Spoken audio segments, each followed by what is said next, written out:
What is up, Sooner Nation? Welcome to the Sooner Surge for an instant reaction of the OU Cincinnati basketball game where OU gets one on the road today in Cincy, 69-65, a game that had, back and forth moments. You're on the edge of your seat wondering if the Sooner team can grit it out, and boy, did they grit it out with some tough free throws down the stretch. Arguably, the free throw line might have been the difference maker. OU was really, really good today from the free throw line. And this team proved some toughness, demonstrated some toughness, gets a W on the road. They go back home this week with Texas coming in on Tuesday and the Red Raiders on Saturday, a chance to get to 5-2, which would put them in a very, very good position in the Big 12. What a win by the Sooners on the road today, guys. Yeah, and you said toughness, but you can also say this team, once they got that 6 to 8 point lead, they kind of kept it. They kind of kept them at bay. They made a couple of spots where they got it to 3, but never really could get it back to tied. And I think that was the big reason why OU won this game. Big-time key shots from big-time players. I mean, you look at Darthard, had a huge 3 out of a timeout. You had Oweh's dunk. Putback dunk may have been the play of the game. I mean, that was massive other than the free throws that they made down the stretch. But the reason they won this game is one thing: defense. Defense traveled, and they won in Cincinnati because of their defense. It was great defense all game long. Unbelievable. Yeah, the toughest thing to do in college basketball is win a Big 12 game on the road. OU did it today. This was one you didn't necessarily have to win, but at some point, you're looking at the schedule. If you're wanting to be one of the top teams in the Big 12, you need to win some road games. Today was one that they did win, and one that they really needed to win if they want to be a top 4, top 5 team in the conference. And Otega Oweh, back-to-back games, not great first halves. Second half comes out and just dominates. It was first few minutes, he had 8 points. And then Jay mentioned the putback. That's the second time this year he's had a massive putback like that. The other one being the game winner against USC. So big-time win for the Sooners. You got Texas, who's coming off of a big-time win on Tuesday. So they're finally back in the win column. So it's gonna be a big night at the LNC on Tuesday night. Yeah, and in today's game, guys, a couple things that stand out. One, Hunter mentions the Oweh second half.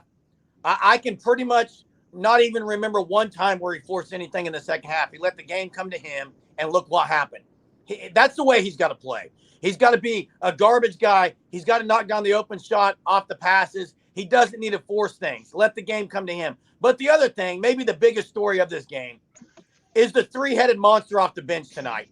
Soares, Darthard, and Hughley. Hughley made a big-time corner 3. I'll tell you maybe the play of the game when I was starting to question some things. OU struggled getting the ball in bounds and go to a timeout. Kudos to Porter Moser because he put Hughley on the block, bounced past it in, and Hughley just pretty much backed the guy down like a little bitty kid and went to school and put in the layup, and that was a huge play. So kudos to the 3 bench guys. And then Soares and Darthard, massive free throws down the stretch when, honestly, you missed the front end, you may lose that game. Massive free throws by those guys. Jeremy, Hughley was big because Godwin was almost non-existent today. Foul trouble and just didn't do a whole lot when he was in there. But I disagree 100% on something you just said. And Otega Oweh is not a garbage guy. Sorry, that's a horrible, ridiculous statement. Okay, he's not a garbage guy because he can take his guy off the dribble. He can. He did it today multiple times. He hasn't been playing well as far as making shots and everything and turning the ball over, yes. But to say he's now a garbage guy, I think is absolutely ridiculous. Sorry. Can I respond to that before you talk, Hunter, here? Yes. When I say garbage guy, I don't mean that's all he is. I'm saying he is at his best with putbacks and other. He can score a lot of points around the basket, Jay. And second of all, I agree with you on. I agree with you on that. Just a second. I said hit down open threes, and I still don't remember today outside of one time where it was a force. 3 guys were on him. He's not a driver on his own. That's not really where he's at his best. I disagree there. He's not only a garbage guy. I do agree with you. I didn't say what. We can table this for another day, but I totally disagree as far as he's not a guy that can take a guy off the dribble. Disagree. But okay, let's move on. Yeah, I didn't think we were going to have some arguments over Otega Oweh after that second half for him. and the big thing, the 4-point win on the road. But Jerm mentioned it, the three-headed monster off the bench. They've called themselves kind of additional starters.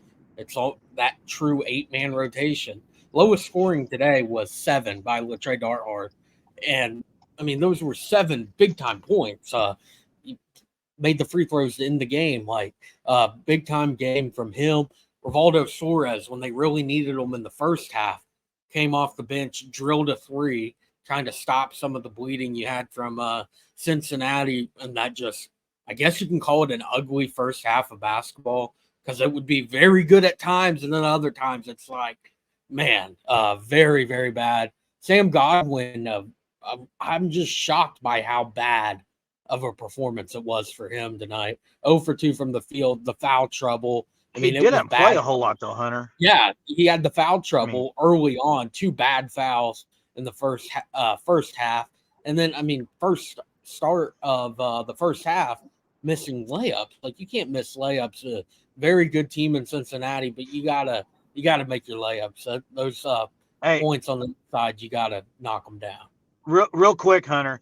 One thing I'll say, though, and yes, it's easy for us to criticize, when we're watching on TV and stuff, but those 2 big guys that Cincinnati had are two very of good.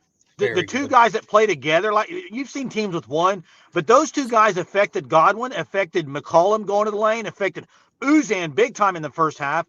They would get down there and think, previous games they could go with the layup or a floater. You couldn't do it today. And those 2 guys were big time there. And so I think that affected everybody. Bandango was really impressive for Cincinnati. That's you can see how Cincinnati has won the games that they've won so far into their first year in the Big 12. A lot of it's due to the play from the bigs. And a rare off night for Milo Zuan. Not much going for him, only 1 basket, 1 of 6, 2 points, and he's really been the most consistent player for OU for the past however many games it's been now since Big 12 play started about 2 weeks or so ago. So a rare off night for him, and would think he's going to bounce back at home, rivalry game at the LNC. Yeah, and Zuan was definitely an off night. I would agree with that. But one thing I do like, his floor game was still pretty good. Now, he didn't touch the ball a whole lot late. I give credit to OU. The turnover category was better in the second half. I can think a couple of times where I was just much better, and the pressure was on. Yeah, so, it looked like it was going to be ugly. It was, I think they had 6 turnovers through the first 14 minutes. They finished the game with only 10. So that's a big time improvement. That's been the issue all year, is the turnovers in Big 12 play. That's why they had the 2 losses. That's why they had to pull away late against West Virginia in the second half. So kudos to them for getting the turnover issue somewhat under control. And one thing that we may see going forward, we saw a little bit tonight. It's really going to depend on matchups, but it gives you something. And that's Moore at the 5 and Suarez at the 4, with Owe there at the 3, and then McCullum and Zuan. They went that a couple of times. Of course, Cincinnati was big, but I tell you what, OU's first road win, true road win, I think, at least this good of an opponent in a while. So this is – I think you can get the monkey off your back here after this one, and you've got to go win 2 home games this week. Just got to. They're going to be tough. They're both going to be tough. The LNC better be rocking on Tuesday night. It's the Red River rivalry. Texas comes into town off the win against Baylor today, and it's really a must-win for OU, because if they can get to 5-2, Hunter and Jay, they're going to be sitting atop the Big 12 going into the next week. So there it is, guys. OU wins 69-65 on the road against Cincinnati. Great win for Porter Moser and staff and the team, and they'll enjoy that flight back to OU. Appreciate you watching our videos. Join up, subscribe. Appreciate it. Till next time. Boomer.